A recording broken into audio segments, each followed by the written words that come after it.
పెద్ద అయ్యాక నువ్వేం అవ్వాలనుకుంటున్నావురా? డాడీ నేను ధూమ్ సినిమాలో హృతిక్ రోషన్ లాగా దొంగ అయితే డాడీ.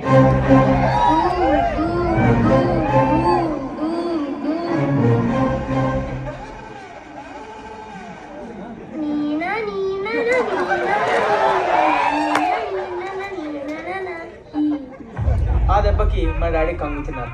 దొంగన కొడుకు అనే ట్యాగ్కి నేను ఎక్కడ జస్టిఫై చేస్తానేమో అని అప్పటి నుంచి నా మాట ఎప్పుడు వెళ్ళలేదు. అన్నీ ఆయనకు నచ్చినట్టే చేశారు. మా సార్ గారు ఉన్నాడు.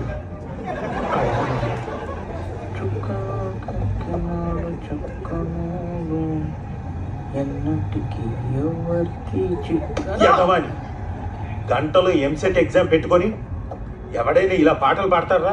చదువు మీద శ్రద్ధ ఉన్నాడు పుస్తకం తీసి చదువుకుంటాడు కానీ. ఓకే చదివి యాక్టింగ్ చేద్దాం. ఐఐటి ఎన్ఐటి ఎలాగో చేతకాలేదు.